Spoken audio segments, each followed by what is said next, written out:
তো আহ আমরা তো লাস্ট সপ্তাহ মানে একটা ক্লাস মিস গেছে না, যে প্রথম সপ্তাহে একটা ক্লাস মিস গেল, আবার সেকেন্ড সপ্তাহ একটা ক্লাস মিস গেছে। তো একটা হচ্ছে তো পিওর হলিডে ছিল, আর একটা তো ওই যে ডিফেন্স ছিল জন্য মিস গেল। তো মোটামুটি সিলেবাসটা আছে, অনেক অনেক কিছু আছে, কালকে দেখতেছিলাম। তো তোমাদের একটা এক্সট্রা ক্লাস নিব সম্ভবত এই সপ্তাহে, না হলেও যে কোনো একদিন একটা টাইমে নিতে হবে, নাহলে আর কি মানে ধরতেই পারবো না, যেহেতু মাত্র 2 সপ্তাহে মাত্র 2টা ক্লাস আছে, তার মধ্যে একটা ইন্ট্রোডাক্টরি ক্লাস।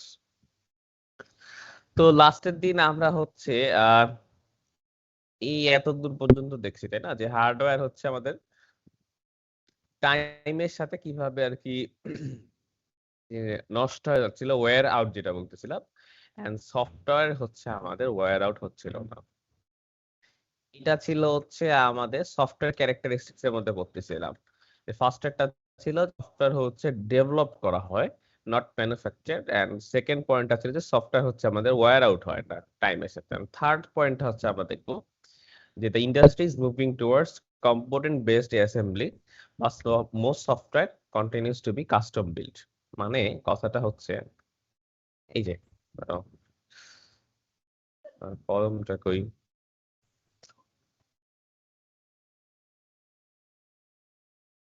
আচ্ছা। তো কথা হচ্ছে যে software continues to be custom build, এটা মানে হচ্ছে যে এখন যেহেতু সফটওয়্যার গুলা অনেক বড় বড় সব প্রজেক্ট হয়, সো এমন না যে একটা মানুষ একাই অথবা একটা টিম একাই হচ্ছে পুরো সফটওয়্যারটা করে। যে অনেক অনেক ধরনের টিমে, ধরো অনেকগুলো হয়তো টিম আছে, এক একটা টিম এক একটা পোর্শনে হচ্ছে কাজ করার দায়িত্ব থাকে, লাস্টে আর কি সবগুলো আর কি ইন্টিগ্রেশন করে আর কি একটা সফটওয়্যারটাকে ক্রিয়েট করা হয়। তো এখানে আমরা দেখি স্লাইডে কি আছে, যে আচ্ছা রেকর্ড করতে ভুলে গেছি, তো মনে করা দেয়নি। রেকর্ড না করলেও তো সমস্যা নাই, সোজা একটা সোজা আর কি এখন পর্যন্ত যেগুলো জিনিস পড়বো সেগুলো সোজা আছে। স্যার এই পুরো কোর্সটাই কি এরকম থিওরি পড়া? হ্যাঁ, কিছুটা। পরের দিকে একটু বেশি একটু ইন্টারেস্টিং জিনিসপত্র আছে, যেমন কিছু ওই কিছু মডেল টডেল আছে, তারপর কিছু টেস্টিং আছে, এইসব জিনিসগুলা একটু হচ্ছে মানে নতুন নতুন জিনিসপত্র। আর এখন পর্যন্ত যেগুলা জিনিস পড়াইছি এগুলা দেখবা তো তোমরা, মনে করো যে একবার চোখ বুলাইলেই আনসার দেওয়ার মতো আর কি ক্যাপাবিলিটিস আসবে। তো মোটামুটি আর কি কোর্সটা সোজা। আমি ওই যে ফার্স্টের দিন বলছিলাম না যে এই কোর্সে বেশি টাইম নষ্ট না করে হচ্ছে কমিউনিকেশন আর হচ্ছে অ্যালগোরিদমে বেশি টাইম দিতে হবে। সবাইকে বেশি বেশি মার্কস দেওয়ার ইচ্ছা আছে, দেখা যাক বেশ বেশ কি হয়। তো most of the engineered products are first design before they are manufactured. ঠিক আছে, যে প্রথমে সব ধরনের ইঞ্জিনিয়ারিং প্রোডাক্ট যেটা আমরা দেখতেছি যে প্রথমে ডিজাইন করা হচ্ছে, বিফোর দে মানে আগে ডিজাইন ছাড়া কোনো কিছু চিন্তা ভাবনা না করে আমরা ম্যানুফ্যাকচার করা শুরু করি না। তো designing includes identifying various components for the product before they are actually assembled. তো এই জিনিসটা আমরা নেক্সট স্লাইডে অনেক ভালো মতো দেখবো, যে আসলে ডিজাইনিং বলতে কি বোঝাচ্ছে, যে identifying various components for the product, যে আহ, প- ধরো একটা প্রোডাক্ট বানানোর জন্য ভিন্ন কম্পোনেন্ট গুলো অনেক ধরনের কম্পোনেন্ট থাকতে পারে, সবগুলো মিলে হচ্ছে আমার প্রোডাক্টটা ক্রিয়েট হচ্ছে।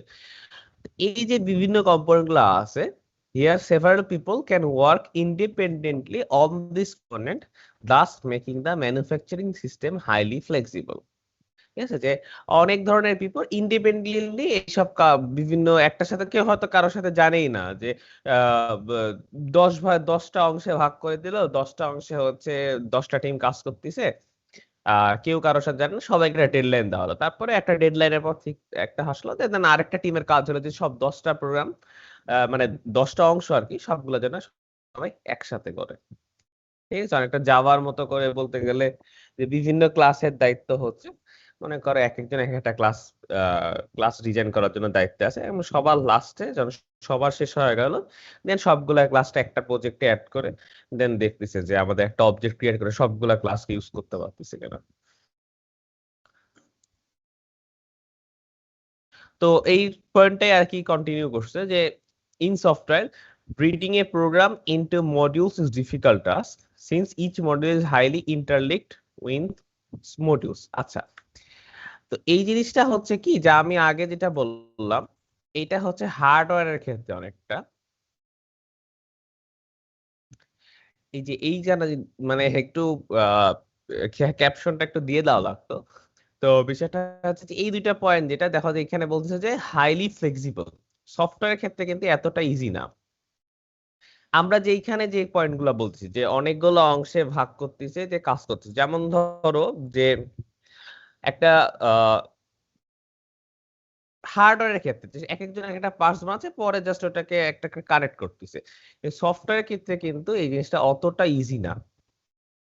ঠিক আছে, যে breaking program into modules is difficult task, hence each module is highly interlinked with each other. যেহেতু ওই যে সফটওয়্যারের ক্ষেত্রে যে মনে করো যে ওই জিনিসটা হইলে কি হবে, যে এক একজনকে একটা ক্লাসে বলতেছি যে যে মনে করো একটা ক্লাস, মনে করো যে চাইল্ড ক্লাসটা যেটা মনে করো প্যারেন্ট ক্লাস থেকে ইনহেরিট হবে, সে কিন্তু প্যারেন্ট ক্লাসের উপর হাইলি ডিপেন্ডেন্ট। সো যে চাইল্ড ক্লাসটা আর কি ক্রিয়েট করতে, কিন্তু জানতে হবে যে প্যারেন্ট ক্লাসটা আসলে ঠিক কিভাবে হচ্ছে কাজ করে, কিভাবে ডিজাইন করা আছে। Further, it requires a lot of skill to integrate different modules into one. Nowadays, a term component is widely used in software industry where object-oriented system is in use. So mainly, বিষয়টা হচ্ছে যে যদি আমি summary করি যে software continuously custom build, এটা বলতেছে যে হার্ডওয়্যার প্রোডাক্টের সময়ও যেরকম আর কি আগে ডিজাইন করা হয়, বিভিন্ন কম্পোনেন্টে আলাদা আলাদা মানুষ থাকে দিয়ে লাস্টে ইন্টিগ্রেট করা হয়, সফটওয়্যারের ক্ষেত্রেও আমাদের সেম কাজ করা হয়, কিন্তু হার্ডওয়্যারের ক্ষেত্রে যেটা খুব ফ্লেক্সিবল, খুব ইজি। ঠিক আছে, পরে জাস্ট পার্টস গুলো একটার সাথে একটা অ্যাড করে দিলেই হয়, কয়েকটা স্ক্রু দিয়ে টাইট করার মতো। কিন্তু আমাদের সফটওয়্যারের ক্ষেত্রে এতটা ইজি না। সফটওয়্যারের ক্ষেত্রে আমাদের অনেক কিছু মেনটেন করতে হয়। দেখা গেল যে একটা টিম ভুল করে সি প্লাস প্লাস এ করছে, আর একটা টিম জাভাতে করছে, পরে ওই সি প্লাস প্লাস যে কাজ করছে তাকে জাভাতে আবার নিয়ে আসতে হবে। এটা তো অনেক বড় ইরোর, এত বড় ঝামেলা হবে না, অন্যান্য অনেক ধরনের প্রবলেম হতে পারে। তোমরা যারা গ্রুপে কাজ করছো বা ফিউচারে কাজ করবা, তারা আর কি বুঝতে পারবা যে গ্রুপে কাজ করার কতটা ঝামেলা আছে। আচ্ছা, কেউ কি মাইক্রোফোন অন করছিল নাকি, কিছু বলতা? এই 1 নম্বর স্লাইডে কোশ্চেন করার মতো কিছু নাই, ওই জন্য জিজ্ঞাসা করি না অত বেশি। 2 নম্বর স্লাইডটাতে একটু হয়তো কঠিন হবে, 3 নম্বর স্লাইড থেকে আমাদের আছে আর কি ভালো মতো জিনিস। এই যে মডেল গুলা যখন আমরা পড়বো তখন কিছু টেকনিক্যাল জিনিসপত্র থাকবে। হ্যাঁ, কেউ কি বা মাইক্রোফোন মনে অন হয়েছে? স্যার এইখান থেকে স্যার মানে পড়ার মতো কোশ্চেন কিছু স্যার খুঁজে পাচ্ছি না স্যার। ওই যে তখন আরো ভালো তো, না পড়েই আনসার দিতে পারবা। মনে করো, আচ্ছা কই গেল আমার স্লাইডটা? আহ যেমন আমি যদি ধরো ভাইবাতে জিজ্ঞাসা করি যে এই জিনিসটা একটু ব্যাখ্যা করো, যে সফটওয়্যার ওয়্যার আউট হয় না, আবার হার্ডওয়্যার ওয়্যার আউট হয়, তখন এটা কিন্তু খুব বেশি পড়তে হবে, এমনি মুখেই কিন্তু না পড়ি কিন্তু বলতে পারতেছো যে এই বিষয়ে যে স্যার টাইমের সাথে সাথে হার্ডওয়্যার যেমন আস্তে আস্তে মানে নষ্ট হইতে থাকে, কিন্তু সফটওয়্যার কিন্তু হইতে থাকে না। খালি আপডেট করলে কোনো একটা বাগ আসলে আপডেট মানে ঠিক করে যাও, ফিক্স করা যায়। যতক্ষণ পর্যন্ত না একদম যে সফটওয়্যারটা যে মানে যে এনভায়রনমেন্টে ক্রিয়েট, এটা যদি একদম কমপ্লিটলি অবসোলেট না হয়, ততক্ষণ পর্যন্ত সফটওয়্যার নষ্ট না হয়। তো যেভাবে আর কি আহ বলা যায় না, দেখা গেল তোমাদের মিড টার্ম পরীক্ষার জন্য মিড টার্ম পরীক্ষার আগে আগে দেখা গেল যে ফিজিক্যালি এক্সাম হইতেও পারে, আমি জানি না, এমনি বললাম আন্দাজ করে, তখন কিন্তু অনেক কিছুই পড়তে হবে। অনলাইনে হয় কি, অনলাইনে হয় কি, আমি তোমাদের যখন জিজ্ঞাসা করতেছি তখন তোমার আশেপাশে তো তোমার স্লাইড, চোখের সামনে তো স্লাইড গুলো থাকতেই পারে, ওই জন্য এমন ভাবে কোশ্চেন করা হয় যেন just বুঝার জন্য যে তোমরা বেসিকটা বুঝছো কিনা। কিন্তু হ্যাঁ, অফলাইনে পরীক্ষা দিলে তো ওই তোমরা পারবা না।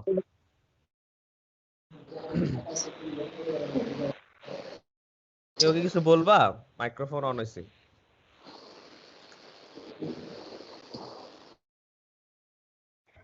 রবিন আর তিশা, তোমাদের মাইক্রোফোন অন, কিছু বলবা নাকি?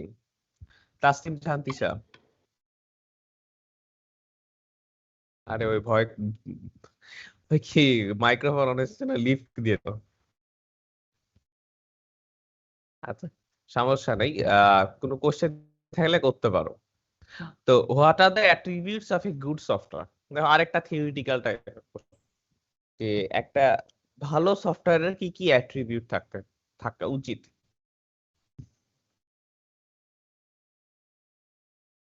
So the software should deliver the required functionality and performance to the user and should maintainable, dependable and acceptable.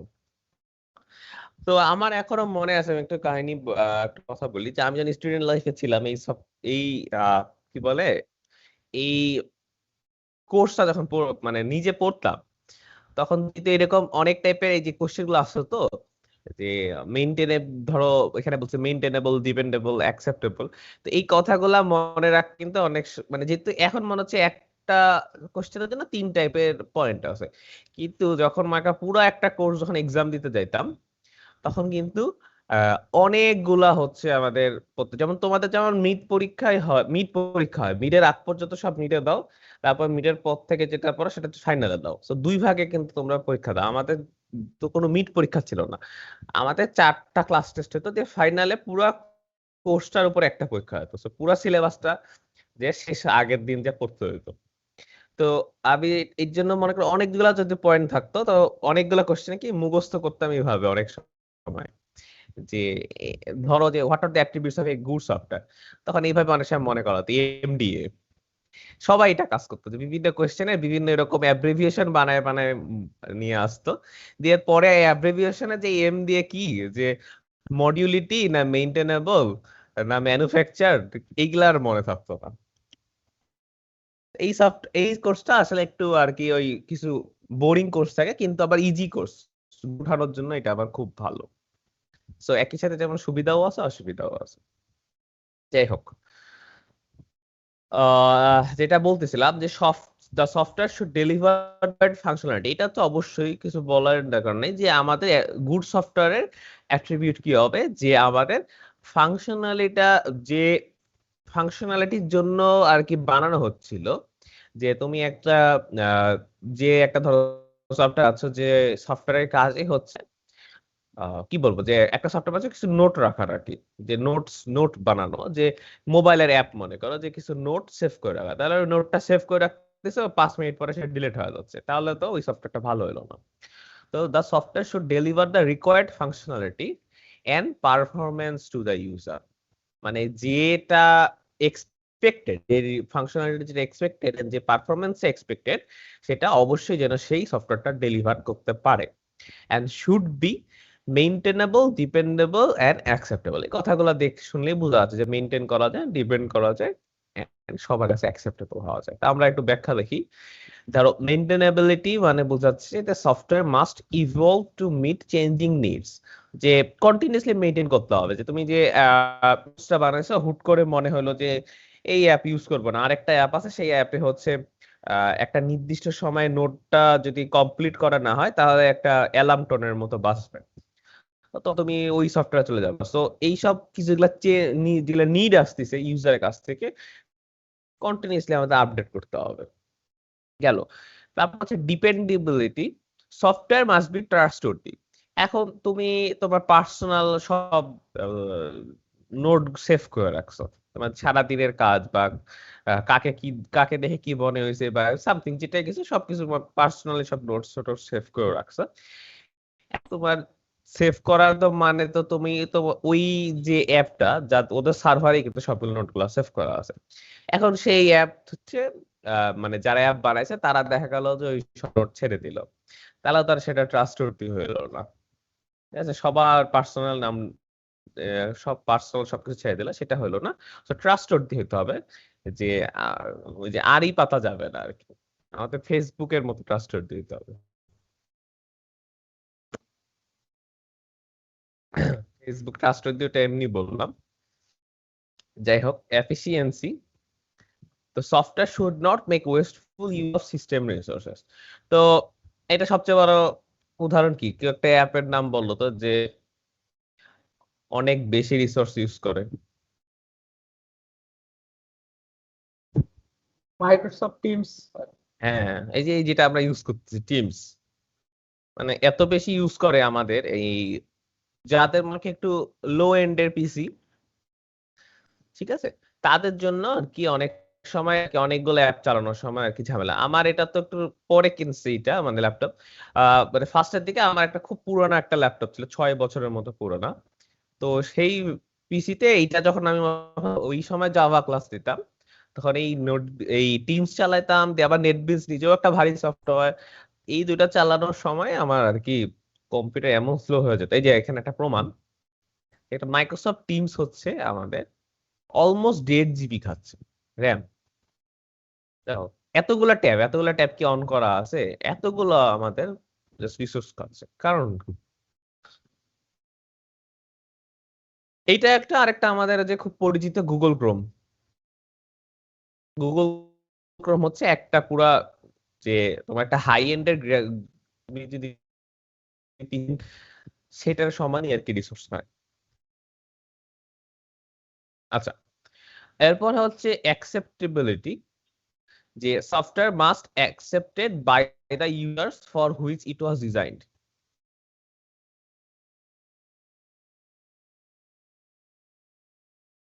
Must, আচ্ছা মাস্ট বি হবে, এই জন্য কথাটা কেমন লাগছে যদি আমি ভুল না করে থাকি। যে software must be accepted by the user for which it was designed, মানে আহ, যে জন্য আর কি বানানো হয়েছে সেটা যেন অ্যাকসেপ্টেবিলিটিটা পায়। অ্যাকসেপ্টেবিলিটিটা হচ্ছে যেন সে আর্ন করতে পারে। This means it must be understandable, usable and compatible with other system.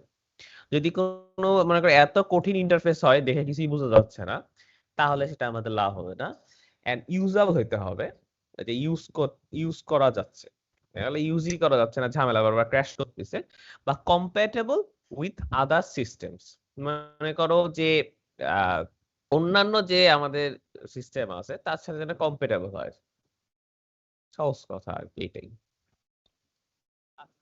তো সফটওয়্যার চেঞ্জ আমাদের টপিক আছে, ইন্ট্রোডাক্টরি স্লাইড, তো সব সফটওয়্যারের ইন্ট্রোডাক্টরি। তো বিভিন্ন এরকম পয়েন্ট আমরা দেখতেছি যে সফটওয়্যার চেঞ্জ জিনিসটা আসলে কি। যে সফটওয়্যার চেঞ্জ হচ্ছে আমাদের কন্টিনিউয়াসলি, ঠিক আছে, যে সফটওয়্যার চেঞ্জ হচ্ছে যে আমাদের একটা সফটওয়্যার আমরা ছাড়লাম, বাজারে আসলো, তারপরে কিন্তু সফটওয়্যারটা চেঞ্জ করার প্রয়োজন আসতে পারে। একদম ইনিশিয়াল অবস্থায় যে আমাদের সফটওয়্যার অবস্থাটা ছিল সেটা কিন্তু আলটিমেটলি শেষ পর্যন্ত থাকবে তা কিন্তু হয় না। তো সফটওয়্যার চেঞ্জ ইজ ইনএভিটেবল, মানে হবেই, মাস্ট, মানে এটা ইনএভিটেবল, মানে এই কথাটার একদম খুব সুন্দর বাংলা কি হবে, যে আহ, কারো সুন্দর বাংলাটা মাথা থাকলে বলতে পারো। যেমনি ভাবানুবাদ হচ্ছে যে এইটা আর কি হবে, এটাকে এড়ানো যায় না আর কি। তো কেন চেঞ্জ হয় তার কারণগুলো দেখে, যেমন হ্যাঁ কি বললা, অনিবার্য কি? অনিবার্য। হ্যাঁ অনিবার্য হইতে পারে, আরেকটা কি জানি ছিল একটা ওয়ার্ড।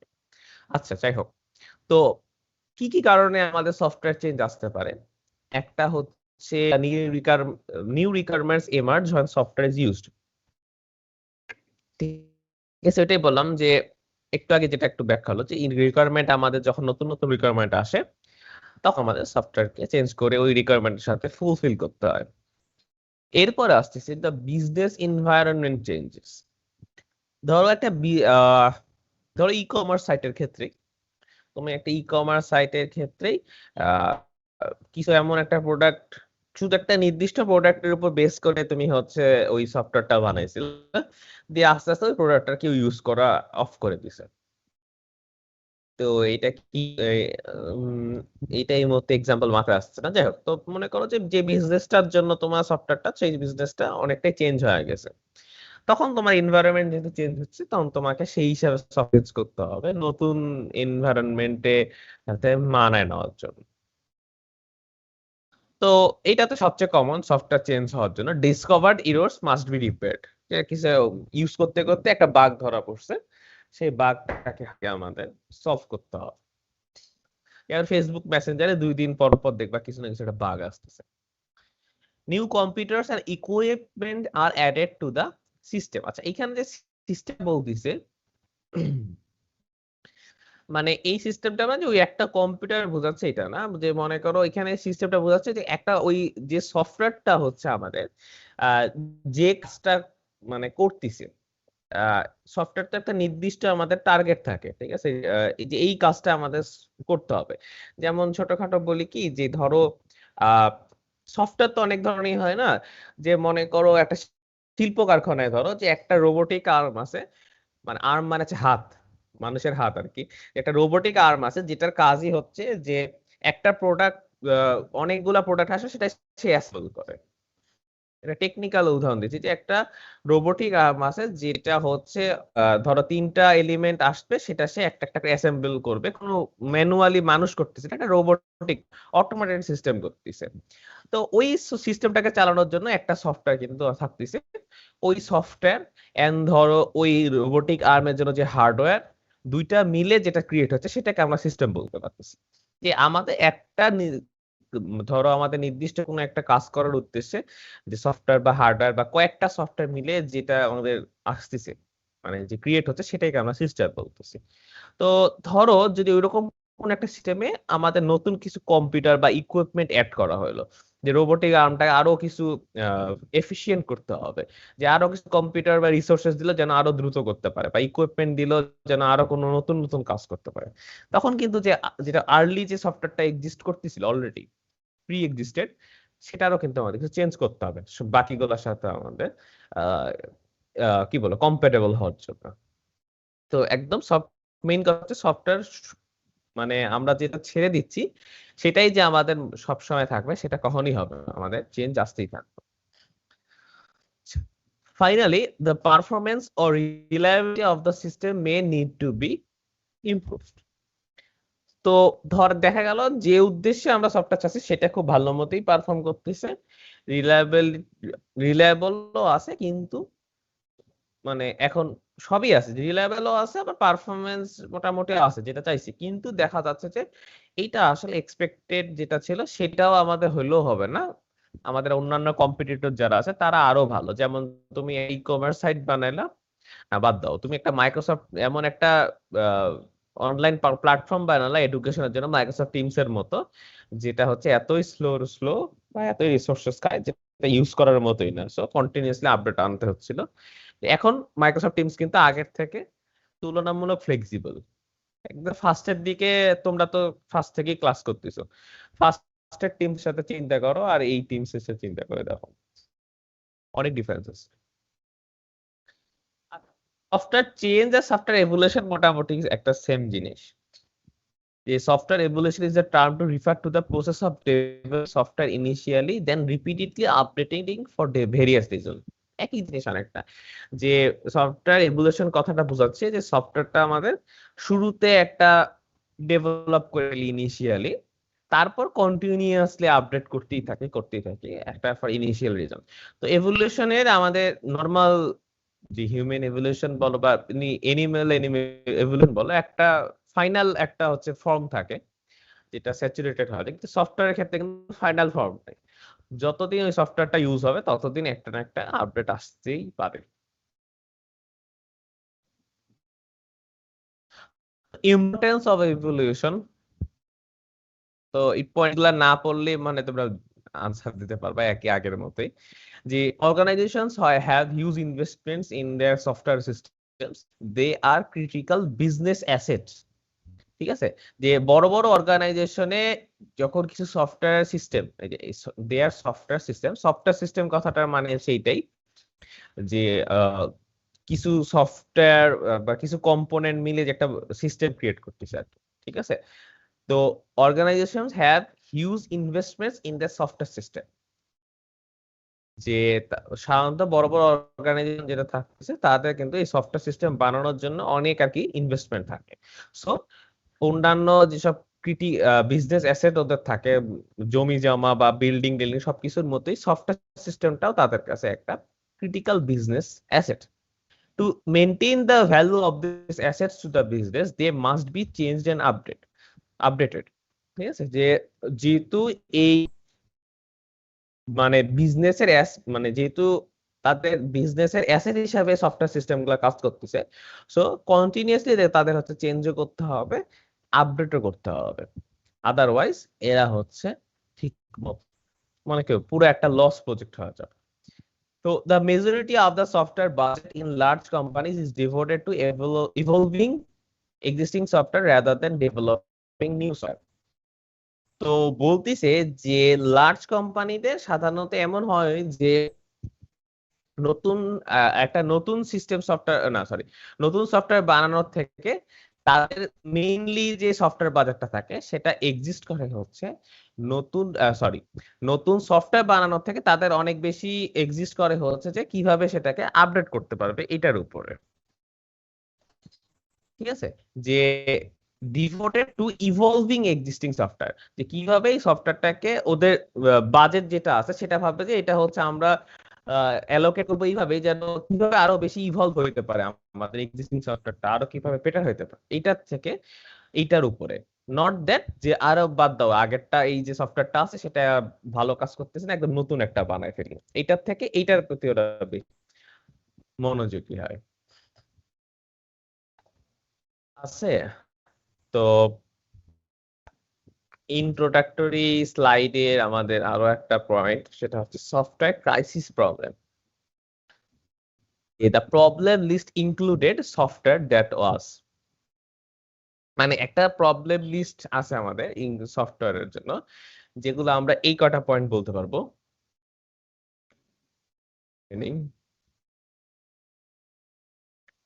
দেখলাম যেগুলার আবার ব্যাখ্যা আছে নাকি, তো এগুলা আসলে ব্যাখ্যা লাগবেও না। কি কি মানে সফটওয়্যার কি কি ক্রাইসিস প্রবলেম আসতে পারে। প্রথম কথা হচ্ছে আনরিলায়েবল, যেটা চাচ্ছিলাম সেটা হচ্ছে না, মানে যেরকম আর কি পারফরমেন্স এক্সপেক্ট করছিলাম সেই রকম এক্সপেক্ট হচ্ছে না।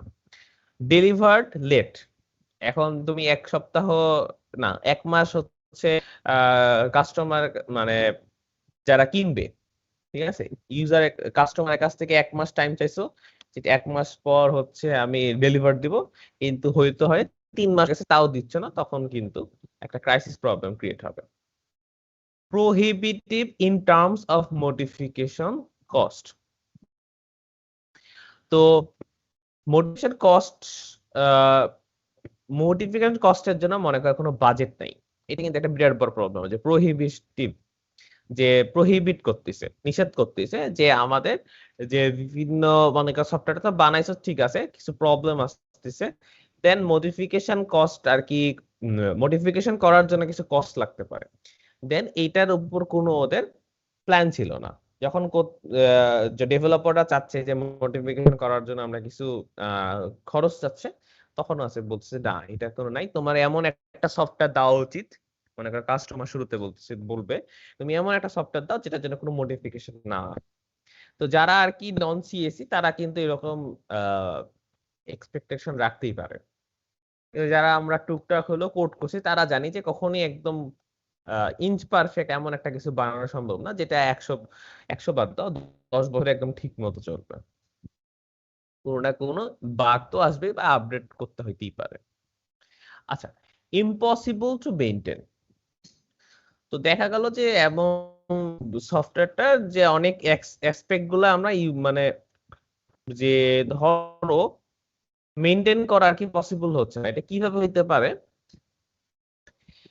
তোমার ডাটাবেজেই তোমার ভালো মতো কন্ট্রোল নেই, যে কিভাবে আসতেছে ডাটাবেজে সব জায়গায় তোমার অ্যাক্সেসই নাই, যে বানায় দিছে সে বানায় দিয়ে চলে গেছে, যারা মেইনটেইন করতেছে তাদের সবকিছুতে অ্যাক্সেস নাই, তারা বুঝতেই পারতেছে না কি হচ্ছে। সো কন্ট্রোল মেইনটেনেন্স তাদের হাতে নাই, সো অনেক আর কি ভুল ভাল হইতেই পারে।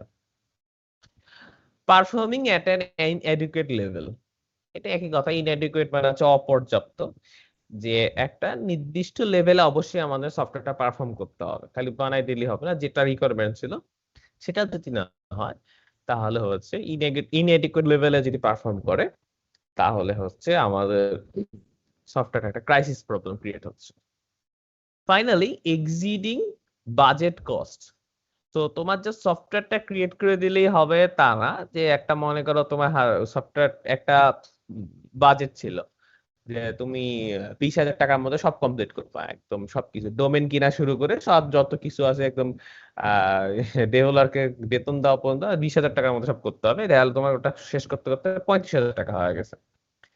তখন কিন্তু এটা ক্রাইসিস প্রবলেম হবে। তখন কাজ তখন দেখা গেলো যে আর ওই যারা হায়ার করছে কোম্পানিকে তারা বলছে না এই টাকা আমরা দিব না, তোমরা দিলে দাও, নাহলে আমরা কন্ট্রাক্ট টার্মিনেট করে দিব। এটা কিন্তু একটা ক্রাইসিস প্রবলেম। ঠিক আছে, আমি কিন্তু টানা পড়াই যাচ্ছি, কারো মাথায় কি কোনো কোশ্চেন থাকলে আমাকে ইন্টারাপ্ট করতে পারো। মানে ইন্টারাপ্ট মানে আছে ওই যে আনমিউট করে ওর মধ্যে জিজ্ঞাসা করতে পারো, সমস্যা নেই। দিয়ে সবাই মিলে চিন্তা করবো না যে কোশ্চেনের আনসারটা কি। আচ্ছা, আশা করি নাই কোশ্চেন, কোশ্চেন থাকারও কথা না। তো এই যে এই প্রবলেম গুলা আসলে কিভাবে আর কি ক্রিয়েট হইতে পারে, মানে আগে যে স্লাইডটা পড়ছে যে কি কি প্রবলেম হতে পারে, এখন পড়তেছি যে এই প্রবলেম গুলা আসলে কিভাবে ম্যানিফেস্ট হইতে পারে, ক্রাইসিস ম্যানিফেস্ট হইতে পারে। তো একটা হতে পারে প্রজেক্টস রানিং ওভার বাজেট, যে বাজেটের উপরে গেলে আমাদের কি এর আগের অনেকগুলো প্রবলেম আসতে পারে। প্রজেক্টস রানিং ওভার টাইম, যে যে টাইমের মধ্যে করতে বলছে সেই টাইম পার হয়ে গেলে আমাদের প্রবলেম আসতে পারে।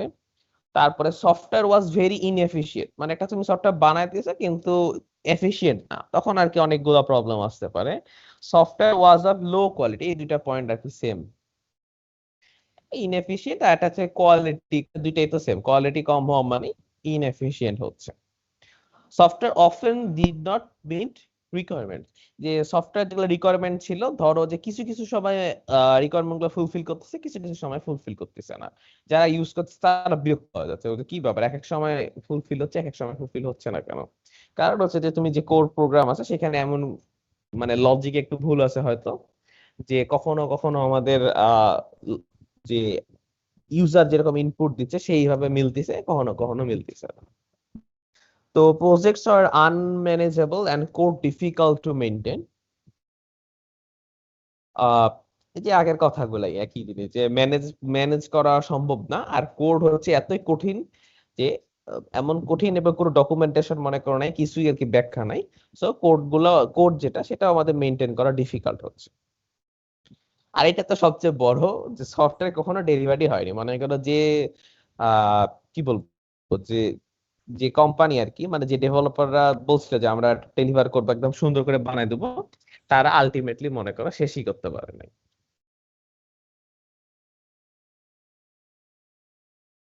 স্যার ওভার বাজেট বলতে কি বোঝাচ্ছে স্যার? বাজেট পার হয়ে গেছে, যে তোমার প্রথমে যে মনে করো ডিজাইনটা করছিল, ঠিক আছে, যে প্রথমে ডিজাইন করে ওরা একটা মানে ফিজিবল কি বলবো ডিজাইন তো না, যে প্রথমে একটা ডিসকাশন করছিল, যে ক্রিয়েট করার আগে বসে একটা ডিসকাশন করছে, ফিজিবিলিটি স্টাডি করছে, করে বলছে যে আমার এটা 20,000 টাকার মধ্যেই সব হবে। পরে যখন কাজ করতে গেছে তখন দেখতেছে 20 তো 20, 30,000 পার হয়ে যাচ্ছে। তো তখন অলরেডি তারা কিন্তু ওইটা ঝামেলার বিষয়, যে অলরেডি বাজেট পার হয়ে গেছে, তারা কি স্টিল কাজ করতে থাকবে নাকি কোনোভাবে আর কি থেমে আবার চিন্তা করবে কম বাজেটের মধ্যে হবে কিনা। এটা হচ্ছে ওভার বাজেট বলা যেতে স্যার, পারে। ওটা কি স্যার তাহলে ডেভেলপারদের মানে উপর ভিত্তি করে? আরেকবার বললো, মিস করছি। মানে স্যার ওই যে মানে খরচটা যে বাজেটের কথা বলছে স্যার, সেটা কি ডেভেলপারদের উপর নির্ভর করে, মানে কত দিনে বানাবে এরকম? হ্যাঁ, তো যারা আর কি কাজ করে ডেভেলপাররাই মেইন, সফটওয়্যার ইঞ্জিনিয়াররা হচ্ছে আগে এইসব কাজ করে, যে ডিজাইন করে দিচ্ছে, তারপর মেইনটেইন করতেছে সব ঠিকঠাক আছে কিনা চেক করতেছে। মেইন কাজ কিন্তু ডেভেলপারই করতেছে। মনে হয় যে এখানে খরচ কিরকম হতে পারে, যে তুমি একটা ডোমেন কিনতে গেছিলে, পরে দেখা গেলো যে ডোমেনের দাম বেড়ে গেছে, এটা কিন্তু বাজেটের ইয়ে হয়ে গেল। তারপর মনে করো তুমি ধরছিলা যে 5টা এমপ্লয়ি, তোমার 5টা ডেভেলপার দিয়ে ইজিলি হইতো, এটা মনে করো ভাবছো, পরে দেখা যে না 5টা দিয়ে কোনোভাবেই হবে না, আমার 10টা লাগবে, তখন কিন্তু আবার বাজেট বেড়ে যেত। বাজেট আর কি অনেক ভাবেই আমাদের ওভার বাজেট হইতে পারে। জি স্যার, বুঝতে পারছি। তো এটা এই এই প্রজেক্ট মানে এই কোর্সের জন্য আমাদের হচ্ছে প্রোগ্রামার এন্ড থেকে আমরা চিন্তা করব না, আমরা হচ্ছে সফটওয়্যার ইঞ্জিনিয়ারের এন্ড থেকে আমরা চিন্তা করবো, মানে আমাদের পার্সপেক্টিভ এখন চেঞ্জ হয়ে গেছে। হ্যাঁ, আমরা বৃহত্তর চিন্তা করতেছি এখন। যে কিভাবে আমাদের সব প্রজেক্ট ঠিক হবে, কোনো ঝামেলা আসলো কিনা। এতদিন তোমরা যেটা করছো যে একটা তোমাদের টাস্ক দিছে যে এই প্রজেক্ট বানাও বা ধরো এই প্রোগ্রাম করো, তোমরা করছো, চিন্তা ভাবনা করে করোনি। সফটওয়্যার ইঞ্জিনিয়ারদের অনেক কিছু এরকম চিন্তা থাকে মাথায়। আচ্ছা, ও ও এইটা হচ্ছে আসল সফটওয়্যার ক্রাইসিস কজ। তাহলে এটা সেটা ডিফারেন্স কি? সফটওয়্যার ক্রাইসিস প্রবলেম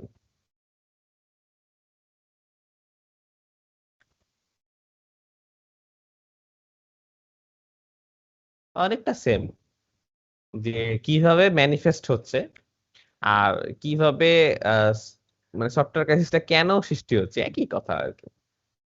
তো 2 স্লাইড মিলে একবার তাহলে আর কি বুঝতে পারবো। এটা একটু দ্রুত পয়েন্ট গুলো পড়ে চলে যাই, যেহেতু সেম জিনিস। যে ব্যাড ব্যাড প্ল্যানিং ও রান টাইম ডিসিশনস। ঠিক আছে, যে প্রথমে যে প্ল্যানিংটা করা হয়েছে সেটা একটা ভালো হয়নি, বা রান টাইম ডিসিশন মানে কি, যে তোমার কম্পাইল টাইম রান টাইমের মতো চিন্তা করতে পারো। রান টাইম ডিসিশন মানে হচ্ছে যখন অলরেডি ডেভেলপ করা হচ্ছিল মানে সফটওয়্যারটা বা আমাদের প্রোগ্রামগুলো, তখন যেগুলা কিছু ছোট ছোট ডিসিশন নেওয়া হয়েছে সেগুলো আর কি ভালো না, যেটা পরে আর কি আমাদের ভোগাচ্ছে।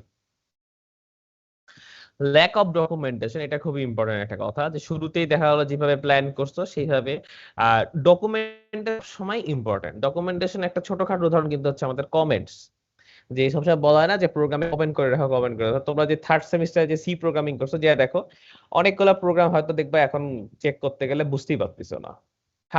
সেকেন্ড সেমিস্টারে সি প্রোগ্রামিং কোর্স। তো কমেন্টস হচ্ছে একটা ডকুমেন্টেশন, একটা ছোট উদাহরণ। ডকুমেন্টেশন মানে কি, যে ব্যাখ্যা করা আর কি, আমি যে কি কি কাজ করতেছি সেগুলো যত বেশি আর কি যে ডিটেলসে বলে দেওয়া, সেটা ডকুমেন্টেশন। ল্যাক অফ ডকুমেন্টেশন দেখা গেল যে আহ, একটা যে টিম একটা কাজ করছে আর অনেকগুলো টিম, 5টা টিম 5টা কাজ করছে, তারা অন্য কাজে চলে গেছে। পরে যে টিমের কাজ হচ্ছে ইন্টিগ্রেশন, দেখতেছি একটা টিমের কাজ আছে কিন্তু কোনো ডকুমেন্টেশন নাই, কিছুই বোঝা যাচ্ছে না আসলে সে কি করছে না করছে। তখন কিন্তু এটা আমাদের একটা প্রবলেম। ইমপ্রপার অ্যাসেসমেন্ট, এইটা আর ব্যাড প্ল্যানিং সেম জিনিস। যে ধরো অ্যাসেসমেন্ট বলতে বোঝাচ্ছে তোমার হাতে কি কি অ্যাসেট আছে, কি কি টাকা পয়সা আছে, বা কি কি মানুষজন আছে, এমপ্লয়ি সব মিলে আর কি এটা সম্ভব কিনা, মানে কতজন এমপ্লয়ি লাগবে, মানে প্ল্যানিংটাই আর কি, যে তোমার রিসোর্সেস যেগুলো আছে সেগুলো কিভাবে অ্যাসেস ইউজ করে তুমি কাজ করতে পারতেছো। সেটা যদি বাজে অ্যাসেসমেন্ট হয় তাহলে আমাদের ক্রাইসিস সৃষ্টি হতে পারে। দেন আরেকটা সেম টাইপের কথা, incorrect estimates of needed resource, যে যেসব রিসোর্স আমাদের প্রয়োজন হইতে পারে সেইটা ভুল অ্যাসেসমেন্ট, ভুল হচ্ছে এস্টিমেট করা হয়েছে। এস্টিমেট, অ্যাসেসমেন্ট এগুলো হচ্ছে অনেকটা সিনোনিম টাইপের ওয়ার্ড। ইমপ্র্যাকটিক্যাল প্রজেক্ট গোলস, মনে করো যে এক কাস্টমার মানে যে আর কি সফটওয়্যারটা কিনতে আসবে তার অনেক আগ্রহ, and যে মনে করো তোমার যে কোম্পানির বস, সে মনে করো বিক্রি করতেছে, যখন মানে বিক্রি তো না, ফার্স্টে যখন আর কি প্রেজেন্টেশন দিচ্ছে যে আমাদের কোম্পানি ইউজ করেন আমরা দিব।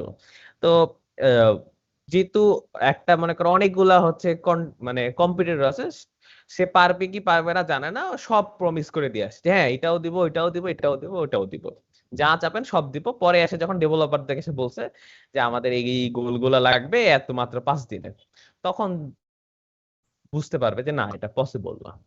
ইমপ্র্যাকটিক্যাল প্রজেক্ট গোলস আর কি করা যাবে না, এমন প্রজেক্ট গোলস হাতে নিতে হবে যেটা আসলে সম্ভব করা। ওই যে সিলিকন ভ্যালি দেখছো, সিলিকন ভ্যালি দেখলে বুঝতে পারবা। সিলিকন ভ্যালি কেউ দেখো নাই তোমাদের মধ্যে? কোথায় এটা স্যার? এটা TV series. Sir Silicon Valley দেখলেই তোমার মনে করো হচ্ছে ইয়া হয়ে যাবে কি, সফটওয়্যার ইঞ্জিনিয়ারিং কোর্সের এক্সপার্ট হয়ে যাবে। ওদের তো যারা দেখছো আর কি, অনেকেই হয়তো দেখছে বলতেছে না, মানে খুব হিট সিরিজ তো এই সময় বলতেছি, যে ওদের একটা টার্গেটই থাকে কিন্তু একটা সফটওয়্যার বানানোর জন্য। তো তারা প্রথমে বাজেট পায় না, তার এইখানে ওখানে চলে যায়, বিভিন্ন ধরনের প্রবলেম ক্রিয়েট হয়। তো ওদের কিন্তু মানে কি বলবো, যে ওদের কিন্তু প্ল্যানিং প্ল্যানিং খুবই অবস্থা খারাপ, মানে ওইটা নিয়ে আর কি কমেডি সিরিজ তো, যে কি বলবো, যে ওইটা নিয়ে ওদের কিন্তু অনেক ধরনের প্রবলেম ক্রিয়েট হয়। আমি অবশ্য অনেক আগে দেখছি, এক্স্যাক্টলি মনে নেই। ফাইনালি তো ফাইনালি কি হয় সেটা বলা ঠিক না যদি কেউ দেখে। তো ওরা অনেক ইম্প্র্যাকটিক্যাল ডিসিশন নেয়, বা তখন ওদের যেরকম সব বিভিন্ন ক্রাইসিস ক্রিয়েট হয়, ওভার বাজেট, ব্যাড প্ল্যানিং, সবকিছুই কিন্তু ওদের ওখানে ক্রিয়েট হয়, একটা মাথায় মনে করে দেখে। তো ওই সিরিজটা দেখলে বুঝবা যে সফটওয়্যার ইঞ্জিনিয়ারিং কোর্সটা আসলে কেন আমাদের দরকার। আচ্ছা, তো ইউজ অফ আনডেভেলপড টেকনোলজি, এমন টেকনোলজি ইউজ করতেছে যেটা হচ্ছে আনডেভেলপ, মানে পুরানা টাইপের টেকনোলজি ইউজ করতেছে। যেমন হচ্ছে আর্টিফিশিয়াল, তোমাদের একটা কোর্স আছে আর্টিফিশিয়াল ইন্টেলিজেন্স। তো এখন ওখানে আর কি অনেক টিচাররা হচ্ছে প্রোলগ পড়ান, আবার অনেকে হচ্ছে পাইথন ইউজ করে।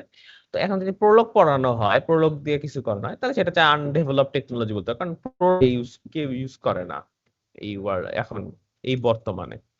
ম্যাটল্যাবের ইউজও এখন চলে যাচ্ছে, এখন সবাই পাইথন ইউজ করতেছে। তো আমাদেরকে আর কি আহ, যুগের সাথে তালে এমন একটা প্রোগ্রামিং সবকিছু ইউজ করতে হবে, টেকনোলজি ইউজ করতে হবে। যেমন সি প্রোগ্রামিং ইউজ করে খুব কমই আর কি প্রজেক্ট বানানো হয়, কিন্তু আমাদের কিন্তু সি প্রোগ্রামিং শিখতেই হবে, কারণ ওটা হচ্ছে একদম কোরের মতো যে ঠিক। কারণ সি প্রোগ্রামিং এ এত বেশি ব্যাখ্যা, এত কিছু, অনেক কিছু দিতে হয়, মানে অনেক কিছু আমাদের ইউজ করে করে প্রোগ্রাম করতে হয়। সো ওইটাতে আমাদের আর কি প্রোগ্রামিং ল্যাঙ্গুয়েজের কনসেপ্ট গুলা ক্লিয়ার হয়ে যায়। এই জন্য কিন্তু সবার আগে সি শেখা হয়। আমাদের কিন্তু শুরুতেই পাইথন শিখাই দিতে পারতো, পারতো না, কোনো প্রবলেম তো ছিল না পাইথনে। কিন্তু পাইথনে সবকিছু রেডিমেড ক্রিয়েট করা আছে, একদম লাইব্রেরি, ফাংশন গুলো সবকিছু, এপিআই আছে, খালি ইনস্টল করে জাস্ট রান করলেই হয়। তো কিন্তু সেটা করলে তো হবে না, তোমাদের তোমাদের আস্তে আস্তে একদম কোর ভালো মতো শিখে তারপর আস্তে আস্তে বিভিন্ন ল্যাঙ্গুয়েজ করতে হবে। তোমাদের কিন্তু ওইভাবেই সাজানো আছে, সি, তারপর C++, তারপর জাভা। জাভাতে যেহেতু আবার অনেক কথা লিখতে হয়। আচ্ছা, যাই হোক, finally not a good project management. ঠিক আছে, যে আহ, যে ম্যানেজমেন্ট যেটা আছে তারা একটা ভালো প্রজেক্ট ম্যানেজমেন্ট না। সহজ কথা, যে তারা হচ্ছে কন্ট্রোল করতে পারতেছে না, কি বলবো, যে প্রজেক্ট ম্যানেজার ডেভেলপারদেরকে আর কি প্রেসার দিতে পারতেছে না ভালো মতো, যে এই কাজটা কেন হলো না, এইসব তারপর হচ্ছে তাদের এনথুসিয়াস্ট মনে হারায় যাচ্ছে, যে ভালো মতো আর কি উৎসাহ দিতে পারছে না, এইসব জিনিস। যে প্রজেক্ট ম্যানেজমেন্ট যদি ভালো না হয়, তাহলে হচ্ছে আমাদের ক্রাইসিস ক্রিয়েট হতে পারে।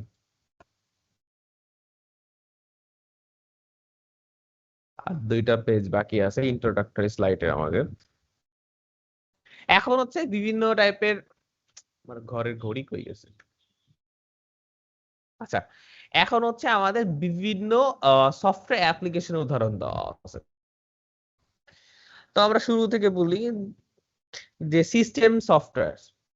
ঠিক আছে, সিস্টেম সফটওয়্যার সিস্টেমে যে such as compilers, editors, file management utility, যেগুলো আমরা সিস্টেমের সাথে ধরো অনেকটা মনে করো যে বিল্ডিং আসে, অথবা মনে করো অন্যান্য টাইপের সফটওয়্যার ক্রিয়েট করার জন্য আমরা ইউজ করে থাকি, সেগুলোকে বলা হচ্ছে সিস্টেম সফটওয়্যার। বিভিন্ন ধরনের সফটওয়্যার, এগুলো তোমরা সম্ভবত কম্পিউটার ফান্ডামেন্টাল একটু দেখছিলাম, আমার যতদূর ধারণা। ওইটারই এখন একটু ইন ডিটেলস আর কি এখানে দেওয়া আছে, আরো কিছু প্রকারভেদ দিয়ে। সিস্টেম সফটওয়্যার হচ্ছে এরকম, অ্যাপ্লিকেশন সফটওয়্যার হচ্ছে stand alone programs for specific needs. ঠিক আছে, stand alone program for specific need, এটা হচ্ছে আহ ধরো একটা একটা সিম্পল কাজ করার জন্য, ধরো একটা আমার সিম্পল প্রোগ্রাম সফটওয়্যার ক্রিয়েট করে দেওয়া আছে। যেমন ওই যে একটা রোবোটিক আর্মের উদাহরণ দিছিলাম, robotic arm তোমরা কে জানি সাকিব বানাইছিলা তাই না, তোমরা বানাইছিলা না তোমার ইয়াতে, টেক কার্নিভালের সময়। তো এই জন্য মনে হয় মাথায় এটা ঘুরতেছে, তো তোমরা তো আরো ভালো বুঝবা যে একটা স্পেসিফিক টাস্ক ইউজ করার জন্য যে একটাই আমাদের প্রোগ্রাম যে ক্রিয়েট করতেছে। ঠিক আছে, একটা হার্ডওয়্যার তো তোমার একা একা কাজ করবে না, আমাদের হার্ডওয়্যারকে কন্ট্রোল করার জন্য সফটওয়্যার, একটা ছোটখাটো কাজ করার জন্য একটাই আমাদের সফটওয়্যার আর কি আছে। ঠিক আছে, ওই সফটওয়্যারটাকে আমরা বলতেছি যে application software, standard programs for specification needs. এরপর আসছে রিয়েল টাইম সফটওয়্যার, যে software that monitors, analyses and controls real events by the as they occur is real time. এক সেকেন্ড। আচ্ছা, রিয়েল ওয়ার্ল্ড ইভেন্টস নিয়ে হচ্ছে যেগুলো আমাদের সফটওয়্যার আছে, সেগুলোকে আমরা রিয়েল টাইম সফটওয়্যার বলতে পারি। যেমন এই মাথায় আসছে ওয়েদার অ্যাপ ধরো, ঠিক আছে? ওয়েদার অ্যাপ কিন্তু আমাদের রিয়েল টাইম একটা সফটওয়্যার বলতে পারবে, যে মনিটর, অ্যানালাইসিস, কন্ট্রোল হয়তো করতে পারতেছে না, ওয়েদার তো কন্ট্রোল করা সম্ভব না, কিন্তু মনিটর কিন্তু করতেছে, অ্যানালাইসিস করতেছে, করে একটা রেজাল্ট দিচ্ছে। পার্সোনাল কম্পিউটার সফটওয়্যার হচ্ছে যেটা আমরা সাধারণত অ্যাপ বলতে যেটা বুঝি, যে personal computer software market has burgeoned over the past 2 decades। Burgeoned কথাটার মানে হচ্ছে যে ব্যাপকভাবে বিস্তৃতি, মানে খুব ভালো বাংলায় বললে, তো এইটাই আর কি সবচেয়ে বেশি আর কি ইউজ হচ্ছে, যে পার্সোনাল কম্পিউটার সফটওয়্যার, যেমন word processing, spreadsheets, computer graphics, multimedia, entertainment, database management, etcetera etcetera, Microsoft Teams, Epic Pen, বিভিন্ন গেম, তারপরে হচ্ছে কি বলবো, Facebook, Instagram, Messenger, WhatsApp, etcetera etcetera. এখন আসতেছে ইঞ্জিনিয়ারিং এন্ড সায়েন্টিফিক সফটওয়্যার। ধরো ইঞ্জিনিয়ারিং বা সায়েন্টিফিক বিভিন্ন ক্ষেত্রে আমাদের যেসব আর কি সফটওয়্যার ইউজ করা হয়, যেমন characterized by number crunching algorithms such as automatic stress analysis, molecular biology, optical dynamics, মানে কঠিন কঠিন জিনিসগুলো যেগুলো আছে, মানে ধরো মনে করো অ্যালগোরিদম টাইপের, যে আহ, তোমরা তো অ্যালগোরিদম পড়তেছো, যে অটোমেটেড অ্যালগোরিদম, কিছুদিন পরে যখন রিসার্চ করবো, অটোমেটিক ধরো একটা অ্যাপ বানাইছো যেটা হচ্ছে অটোমেটিক অ্যানালাইসিস করতেছে, ধরো এমন একটা অ্যাপ বানালা যেটা হচ্ছে বিভিন্ন আর কি টাইম কমপ্লেক্সিটি বের করে দিচ্ছে একা একা, বা ক্লাসিফিকেশন করতেছে, এরকম যে ইঞ্জিনিয়ারিং ক্ষেত্রে অনেক ডাটা নিয়ে কাজ করতেছে, ডাটা নিয়ে কাজ করে একটা ডিসিশন দিচ্ছে, এই টাইপের জিনিসগুলোকে ইঞ্জিনিয়ারিং বা সায়েন্টিফিক সফটওয়্যার বলা হচ্ছে। ঠিক আছে, তো বারবার বলি আবার বলছি, অ্যালগরিদম কিন্তু অবশ্যই ভালো মতো পড়বা, একদম সিএসসি কোর সাবজেক্ট ওইটা, যে 5 টাস করে যখন চাকরি বাকরি করবা, ভাইভাতে কিন্তু অ্যালগরিদম থেকে কোশ্চেন আসবেই কিছু না কিছু, তো একদম ভালো মতো বুঝে রাখতে হবে। তো ওয়েব বেস সফটওয়্যার কি হচ্ছে, যে ওয়েব বেস সফটওয়্যার বলতেছে যে the web pages retrieve by a browser আর software that incorporates executable instructions and data. Web base software কিন্তু নট ওইটা যে গুগল ক্রোম বা মজিলা ফায়ারফক্স বলতেছে না, বরং বলতেছে যে ধরো একটা ওয়েবসাইটে গেলে আমাদের যেগুলা ধরো ইনফরমেশন চোখের সামনে আসতেছে, তাই না? যে একটা সফটওয়্যার মানে কি, যে বিভিন্ন প্রোগ্রামিং ইনস্ট্রাকশন হচ্ছে আমাদের এক্সিকিউট হচ্ছে। তো ধরো আমরা একটা ওয়েবসাইটে যাচ্ছি, তখন দেখতেছি না যে একটা ধরো ধরো আমাদের বরেন্দ্র ইউনিভার্সিটির ওয়েবসাইটেই যাচ্ছি, কত লেখা আছে, বরেন্দ্র ইউনিভার্সিটি এক পাশ দিয়ে একটা মনে স্লাইড দিয়ে একটা যাচ্ছে যে অ্যাডমিশন গোয়িং অন বা এরকম সামথিং, ডান পাশে ছবি থাকতেছে কিছু রিসেন্ট ইভেন্টস এর। এইগুলা কিন্তু সবগুলাই কিন্তু আমাদের এই যে ইনফরমেশন দেওয়া আছে, এগুলাকে বোঝাচ্ছে ওয়েব বেস সফটওয়্যার, যে ওইগুলা কিন্তু কিছু আমাদের প্রোগ্রামিং লাইন ছিল, মানে কিছু আমাদের ইনস্ট্রাকশন ছিল আর কি এক্সিকিউশন হয়েছে, যে ধরো এইচটিএমএল, সিএসএস, বা আগের যুগে আর কি ওয়েবসাইটেও আর কি জাভা ইউজ করতো, যে বিভিন্ন জাভা আর কি জাভা ইউজ করে আর কি বিভিন্ন হচ্ছে অ্যানিমেশনস মানে অ্যানিমেশনস বা এই টাইপের কিছু ফিচার্স এর জন্য জাভা ইউজ করা হতো ওয়েবসাইট, এখন জাভা স্ক্রিপ্ট ইউজ করা হয়। তো এইগুলাকে বলা হচ্ছে ওয়েব বেস সফটওয়্যার। ঠিক আছে, the web pages read by a browser, মানে কিছু ওয়েব পেজ যেগুলা ব্রাউজার দ্বারা রিট্রিভ হয়, আর software that incorporates executable instruction, মানে ওই ওয়েব পেজে কিছু আমাদের এক্সিকিউটেবল ইনস্ট্রাকশন চলে আসে, দেন এক্সিকিউট হয় তোমার যে ওয়েব ব্রাউজারে সেটা আসছে, বা ধরো অনেক ওয়েব ব্রাউজারে তো আমরা ছোটখাটো ভিডিও অটোমেটিক চালু হয়ে যায় বা সাউন্ড থাকে, এইগুলো সবগুলাই বলা হচ্ছে ওয়েব বেস সফটওয়্যার। ঠিক আছে, যেগুলো আর কি এক্সিকিউটেবল। হ্যাঁ বলো। স্যার অনলাইন কম্পাইলার তাহলে স্যার এরকম একটা ওয়েব বেস সফটওয়্যার? হ্যাঁ অবশ্যই, যে ওখানে আর কি আমাদের সোর্সে ইনকর্পোরেট করা, তোমরা এতে কয়েকদিন পরে 7th সেমিস্টার যখন আর কি এইচটিএমএল, সিএসএস, পিএইচপি এটসেট্রা পড়বা, তখন আরেকটু ক্লিয়ার হবে। এমবেডেড সফটওয়্যার, আচ্ছা, resides within a product or system, মানে একটা প্রোডাক্ট বা সিস্টেমের সাথে এমবেডেড আছে, ওইটা আর সাধারণত আপডেট আসার চান্স কম। ধরো এই যে এটাই মাথায় আসলে keypad control of A microwave oven. ঠিক আছে, ওভেনে কি হয় যে তুমি গরম করতেছো, কত সেকেন্ড দিচ্ছ, ওই যে বাটন গুলা ক্লিক করতেছো, দিয়ে স্টার্ট দিচ্ছ, ওইটাও কিন্তু একটা ছোটখাটো সফটওয়্যার যে ওই ওভেনটা কন্ট্রোল করার জন্য। ওটা হচ্ছে একটা এমবেডেড ওই প্রোডাক্টটার সাথে। ওই জিনিসের কোনোদিন আপডেট আসবে, আপডেট হবে কিভাবে? তুমি তো যদি স্মার্ট ওভেন টাইপের কিছু না হয়, ওটা ইন্টারনেটের সাথে কানেক্টেডই হবে না। সো ওটাকে এভাবেই বানায় দেওয়া আছে যে একদম এমবেডেড। বা digital functions of dashboard display in a car, যে গাড়িতে অনেক সময় অনেক গাড়িতে থাকে না যে ডিজিটাল ডিজিটাল ড্যাশবোর্ড, মানে নতুন এখন সব গাড়িতেই তো থাকে, যে যেগুলা দেওয়ার টাইম দেখা যায়, বা মনে করো যে গান টান কন্ট্রোল করা বা রেডিও আসতেছে, এইরকম জিনিস যেগুলো হচ্ছে কিছু এমবেডেড সফটওয়্যার, এগুলো হচ্ছে প্রোডাক্টের মধ্যে হচ্ছে রিজাইড, মানে একদম এমবেডেড হয়ে থাকতেছে।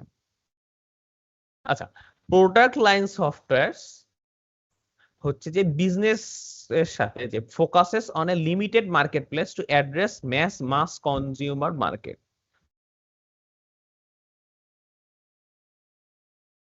আচ্ছা, তো বিষয়টা হচ্ছে যে আম, একটা লিমিটেড মার্কেট প্লেস, এটা আসলে কি বোঝাইছে? Address mass consumer market.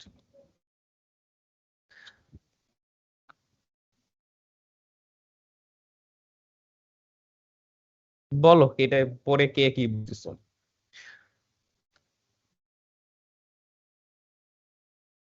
Database management মানে হচ্ছে যে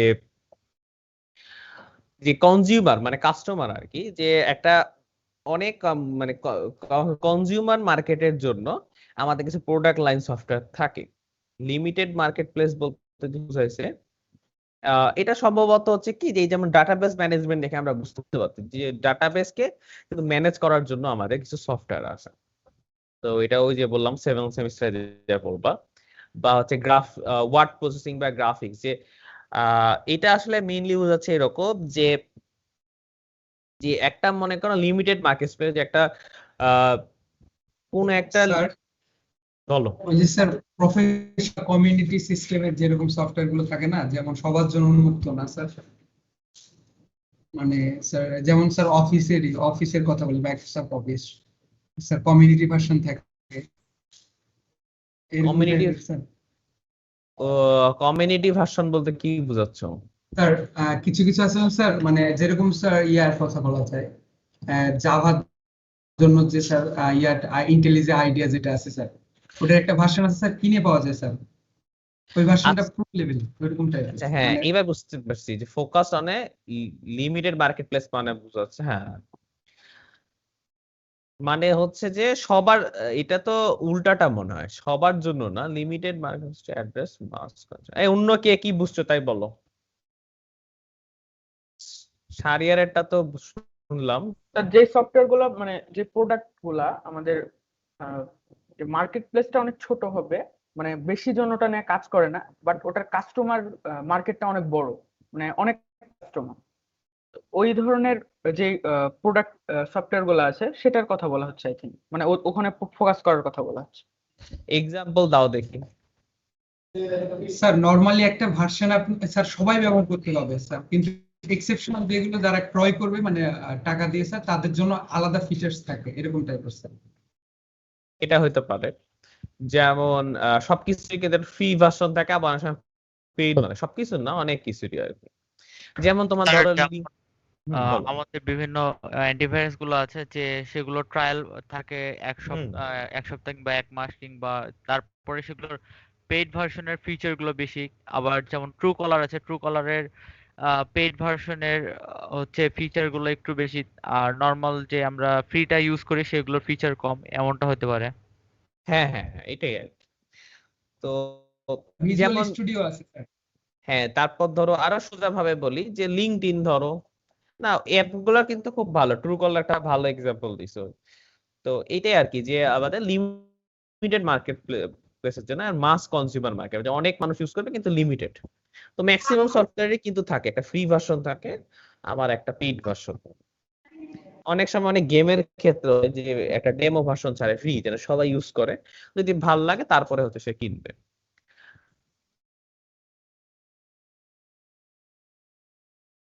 আচ্ছা, এইবার হচ্ছে ওয়েব অ্যাপস, যেটা হচ্ছে আমরা বলতেছি যে ওয়েব অ্যাপ গুলো হচ্ছে আমাদের এই যে তোমার গুগল ক্রোম ধরো, ব্রাউজার তো আছেই, বা ওয়েব গেমও কিন্তু আমাদের দেখে থাকে, ঠিক আছে, যে একদম ওয়েব অ্যাপ। আচ্ছা, যেমন হচ্ছে ওয়েব অ্যাপ্লিকেশন বলছে যে নেটওয়ার্ক সেন্ট্রিক সফটওয়্যার, যে নেটওয়ার্কের উপর বেস করে, যে আমাদের ডেস্ক বেস বা মোবাইল বেস না, ওয়েব বেসড আর কি। ইন্টারনেট ইউজ করে আমরা বিভিন্ন ব্রাউজার ইউজ করে বিভিন্ন যেগুলো অ্যাপ গুলো ইউজ করি। অ্যাজ ওয়েব 2.0 ইমার্জেস, মানে 2.0 মানে ওয়েবের একটা, মানে ওয়েব ইন্টারনেট যেটা আমাদের আপডেট হচ্ছে সেশনে, more sophisticated computing environment is supported, integrated with remote database and business application. এখন রিমোট ডাটাবেস মানে এখন একটা ডাটাবেস আছে যেটা সবাই নিজ নিজ বাসা থেকে বা দূর থেকে কন্ট্রোল করতেছে, যেটার মাধ্যমে আমরা বিভিন্ন ওয়েব অ্যাপ হচ্ছে ক্রিয়েট হচ্ছে।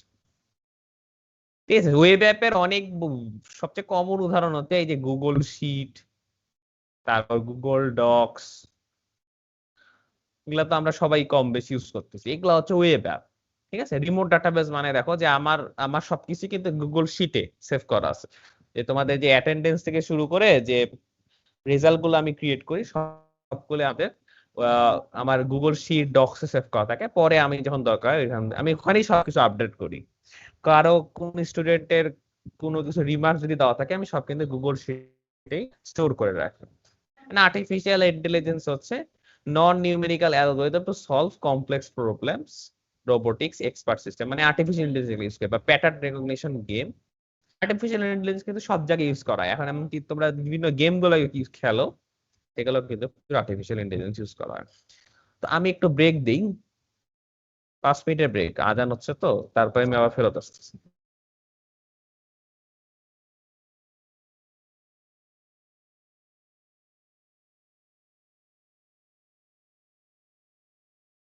আচ্ছা, তো বিষয় হলো আমাদের ইন্ট্রোডাক্টরি স্লাইডটা এত পর্যন্ত শেষ হয়েছে।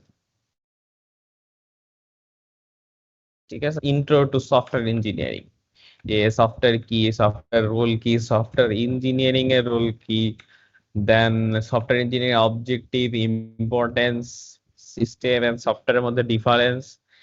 এটা হচ্ছে ইম্পর্টেন্ট সফটওয়্যার ক্যারেক্টারিস্টিক্স। ঠিক আছে, এই 3টা পয়েন্ট ভালো মতো দেখিও। তারপরে হচ্ছে আমরা গুগলের অ্যাট্রিবিউটস কি, চেঞ্জ, ইভলিউশন, ক্রাইসিস প্রবলেম কি হচ্ছে, কজ, দেন বিভিন্ন সফটওয়্যার অ্যাপ্লিকেশন পড়ছি। এগুলো সবকিছু আর কি সিলেবাস আছে, আমাদের খুলে দেখো আমাদের হাতে সিলেবাস আছে কিনা জানি না, কাছাকাছি তাহলে দেখতে পারবা। কারণ মানে মাইক অন হয়েছে না। আচ্ছা, তো এগুলা সবকিছু আমাদের ভালো লাগবে। স্যার যে স্লাইড কোডটা বললেন আরেকবার বলুন।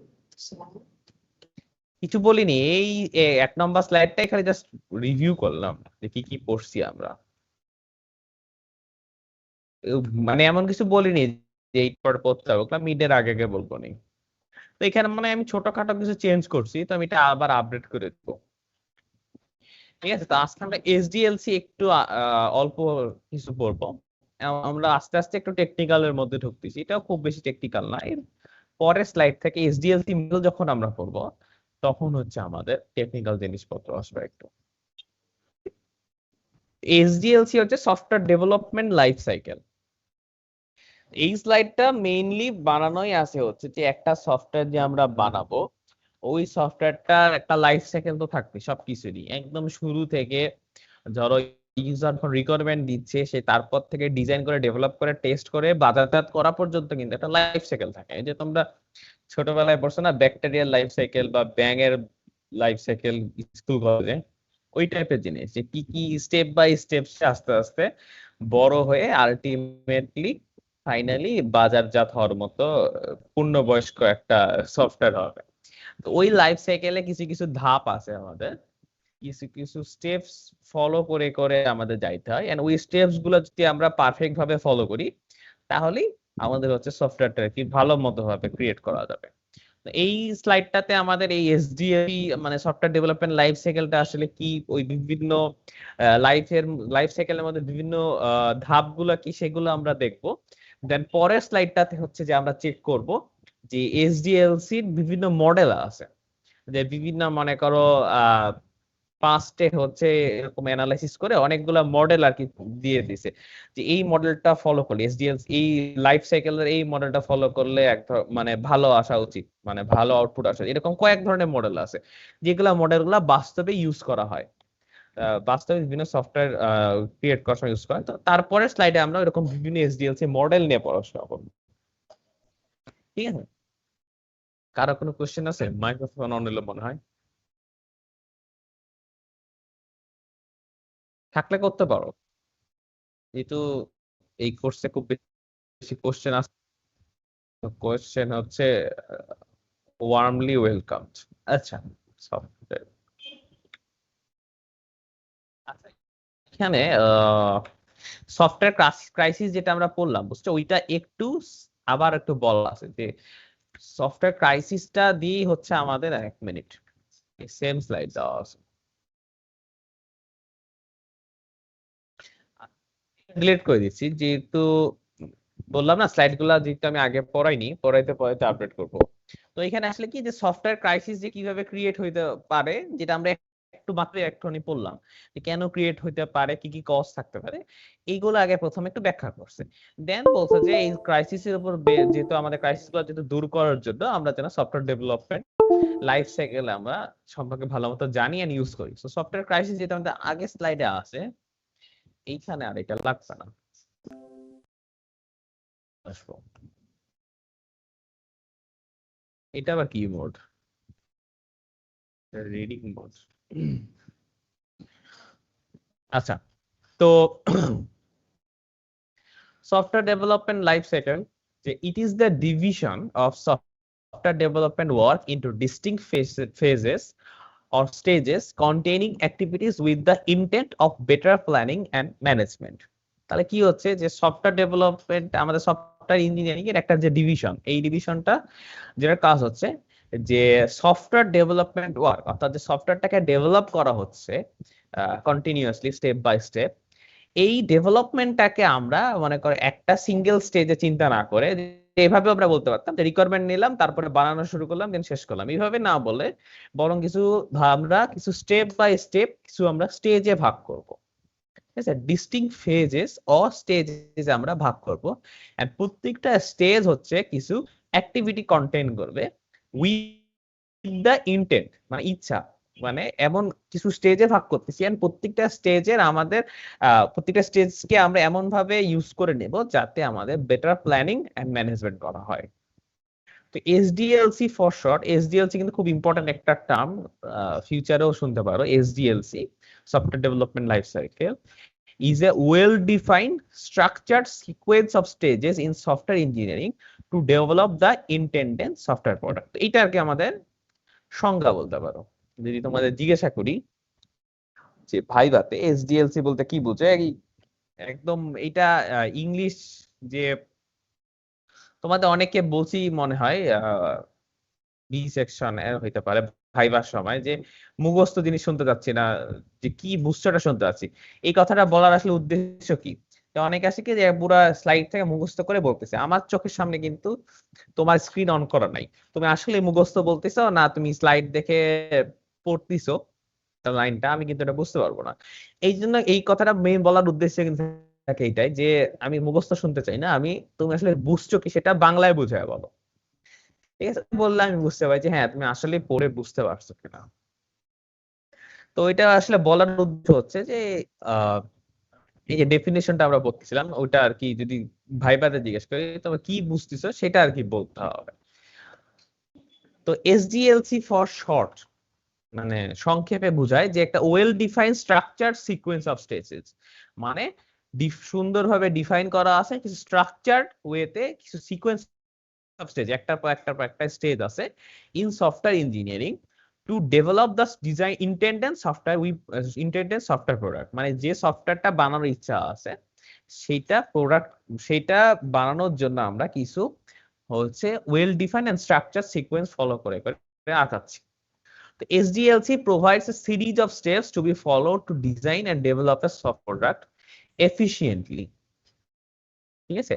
যে এসডিএলসি আমাদের এরকম কিছু সিরিজ স্টেপ হচ্ছে বলে দেয়, প্রোভাইড করে, যেগুলো হচ্ছে যদি আমরা একদম সঠিকভাবে ফলো করি, ডিজাইন করি, ডেভেলপ করি, তাহলে যেন একটা আমাদের আলটিমেটলি যে প্রোডাক্টটা আমাদের হাতে আসতেছে সেটা যেন একটা এফিশিয়েন্ট ওয়েতে আমাদের কাজ করতে পারে। আমাদের মেইন উদ্দেশ্য এটাই, আর কিছু না। তো SDLC framework includes the following steps which are shown in the next slide. মানে SDLC র আমাদের কিছু স্টেপস আছে, এই স্টেপস গুলো আমরা এইভাবে বলতে পারি।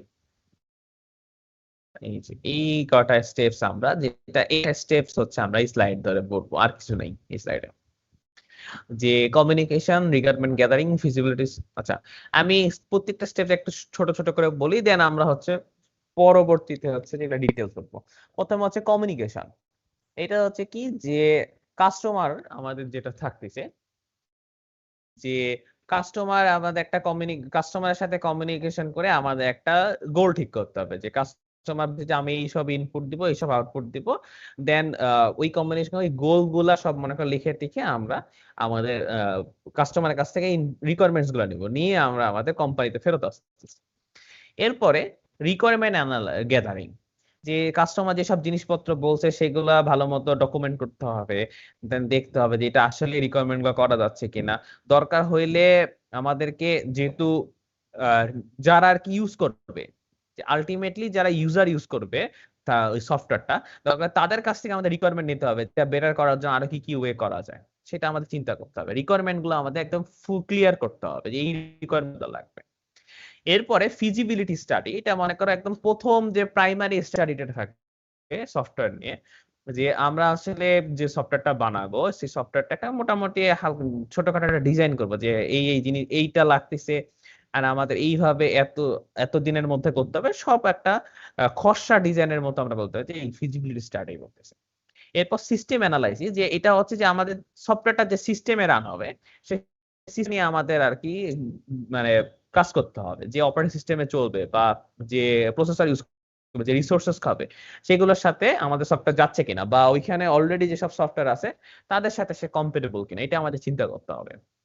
এরপরে আমাদের সফটওয়্যার ডিজাইন, এটা হচ্ছে আমাদের ফাইনাল ডিজাইন, মানে কোড করার আগে একদম ইন ডিটেল ডিজাইন করতে হবে, এই জিনিস এই জিনিস এই জিনিস একদম ডকুমেন্টেশন সহ। ইউএমএল ডিজাইন তোমরা যেটা পড়ছো জাভাতে, অনেকটা ওই রকম ইউএমএল ডিজাইন আমাদের করতে হবে এইখানে, যে তারপরে আমরা যে কোড করতে বসবো। তারপর ইউএমএল ডিজাইন মনে একটা হয়ে গেল, দেন হচ্ছে আমাদের প্রোগ্রামার বা ডেভেলপাররা হচ্ছে কোড করতে বসবে। তারা নিজেদের মতো করে সুন্দর করে করবে, কোড টোড করে একদম সফটওয়্যারটা বানায় ফেলবে। এইটা হচ্ছে সবচেয়ে বড় ফেজ আর কি বলতে পারো, যে সফটওয়্যারটাকে বানায় ফেলা, কোড করে রেডি করা। এরপরে আসছে টেস্টিং। ঠিক আছে, টেস্টিং তো বুঝতে পারছো যে আমার সফটওয়্যারটা যে বানানো হলো তারপরে আসলে সেটা ঠিক মতো কাজ করতেছে, কোনো ইরর আছে। টেস্টিং আসলে অনেক স্টেপে হয়, যখন আমরা প্রোগ্রামটা ক্রিয়েট করি তখন এক ধরনের টেস্ট করি, বা বিভিন্ন তাকে অপশন দেই, যে বিভিন্ন প্যারামিটার দেই, এই প্যারামিটারগুলো সে অ্যাচিভ করতে পারতেছে না, সেটার উপরে আমাদের টেস্টিং থাকে, যে আমাদের সফটওয়্যারটা মানে কোনো বাগ আসতেছে না বা কোনো ক্র্যাশ করতেছে কিনা, বা এইসব যেটা আমাদের কাজ হচ্ছে। আচ্ছা, দেন হচ্ছে ইন্টিগ্রেশন। ইন্টিগ্রেশন হচ্ছে যে ওই যে আমরা বলছিলাম যে কাস্টম বিল্ড, যে অনেকগুলো স্টেপ কাস্টম কাস্টম ভাগ করে লাস্টে ইন্টিগ্রেশন করে একটা বড় সফটওয়্যারটা ক্রিয়েট করতে হবে, ওই জিনিসটাকে বলা হচ্ছে ইন্টিগ্রেশন। এরপরে আসতেছে ইমপ্লিমেন্টেশন। ইমপ্লিমেন্টেশন মানে হচ্ছে ওই যে সফটওয়্যারটা বানালাম, এটা আসলে ইউজার যারা ইউজ করবে তাদেরকে ইমপ্লিমেন্ট, মানে তাদের মনে করো পিসিতে ইনস্টলেশন গাইড বা কিভাবে ইউজ করতে হচ্ছে সেই সব জিনিস বলে দাও বা টিউটোরিয়াল একটা রাখা হচ্ছে, যাতে আমাদের সফটওয়্যারটা আসলে ইমপ্লিমেন্ট করা সম্ভব হইতে পারে। ফাইনালি অপারেশনস এন্ড ম্যানেজমেন্ট, না ফাইনালি না, সেকেন্ড ফাইনালি আর কি, অপারেশনস এন্ড মেইনটেনেন্স, যে সফটওয়্যারটা ইনস্টল করলো, ইউজাররা ইউজ করতেছে, তার কন্টিনিউয়াসলি মেইনটেইন করতে হবে, যে কোনো প্রবলেম আসলে সলভ করে দিতে হবে বা কোনো আপডেট আসলে আপডেট দিতে হবে, এই হচ্ছে জিনিসপত্র। এন্ড ডিসপোজিশন যেটা আছে, ডিসপোজিশন হচ্ছে যে আমাদের সফটওয়্যারটা অবসোলেট হয়ে গেছে, আউটডেটেড হয়ে গেছে, এখন একদম মনে করো লাগবেই না, তখন আমরা এটাকে বুঝতে হবে যে এটা আর ইউজ করা দরকার নেই, এটা আমরা উড়াই দিব। যেমন তোমার ধরো উইন্ডোজ এক্সপি কিন্তু উইন্ডোজ এক্সপির জন্য কিন্তু আর কোনো সফটওয়্যার আপডেট আসে না, মানে কোনো নতুন সফটওয়্যার উইন্ডোজ এক্সপির জন্য দেয় না, যেহেতু ওটা ডিসপোজিশন, যে ওটা আমাদের আউটডেটেড হয়ে গেছে। বা একটা বড় সমস্যা হয়েছে, এটাকে একটা বিরাট বড় একটা চেঞ্জ করতে হবে। এটা হচ্ছে ডিসপোজিশন। এই হচ্ছে আমাদের এক সফটওয়্যারের একদম শুরু থেকে বার্থ থেকে শুরু করে শেষ পর্যন্ত ক্রিয়েট করলে এই কটা স্টেপস হচ্ছে আমাদের পালন করতে হবে, একদম ভালো ওয়ে মানে ফলো করলে হচ্ছে আমাদের হয়ে আসবে। তো এই কটা হচ্ছে আমি জাস্ট সামারি বললাম। নেক্সট দিন থেকে আজকে ক্লাস এত পর্যন্ত, নেক্সট দিন থেকে এই প্রত্যেকটা মানে পয়েন্ট গুলো হচ্ছে আমরা ইন ডিটেলস এ দেখবো। তো মোটামুটি একই জিনিস যে আমি যেগুলো বললাম ওইগুলো একটু ব্যাখ্যা কি ইন ডিটেলস আর কি ব্যাখ্যাটা হবে। Sir system software, operating system কি সিস্টেম সফটওয়্যার? হ্যাঁ হ্যাঁ অবশ্যই, আমাদের ওএস হচ্ছে সিস্টেম সফটওয়্যার। তোমাদের একটা কোর্সও আছে ওএস এর উপর 9 সেমিস্টারে, যে খালি অপারেটিং সিস্টেমই পড়াবে। ঠিক আছে, তো এই হচ্ছে বিষয় আজকের ক্লাস এতদূর পর্যন্তই। লাস্ট 2 সপ্তাহে খালি আমাদের মঙ্গলবার ক্লাস আছে, বুধবার ক্লাস হয়নি, তো ইনশাল্লাহ কালকে বুধবারেও ক্লাস হবে। তো কালকে বুধবারে আবার হচ্ছে পরপর 2 দিন ক্লাস, ওই একটু এই জিনিসটা একটু কেমন, কিন্তু কিছু করার নাই, রুটিনটা আর কি সাজানো যায়নি। তো কালকে আবার 12টার সময় তোমাদের সাথে দেখা হবে। আজকে ক্লাসে তো কারো কোনো কোশ্চেন নাই নাকি? আচ্ছা ঠিক আছে, ঠিক ঠিক আছে, তাহলে সবার সাথে। স্লাইডটা আপডেট করে দিলেন, ওটা একটু আপলোড করে দিন। আচ্ছা হ্যাঁ রিফাত ভালো কথা বলছো, হ্যাঁ আমি আপডেটেডটা আপলোড করে দিব, আপডেটেড কথাটা লিখে দিব। ঠিক আছে, সবার সাথে তাহলে আল্লাহ হাফেজ এখানে। আসসালামু আলাইকুম। আল্লাহ হাফেজ। আসসালামু আলাইকুম।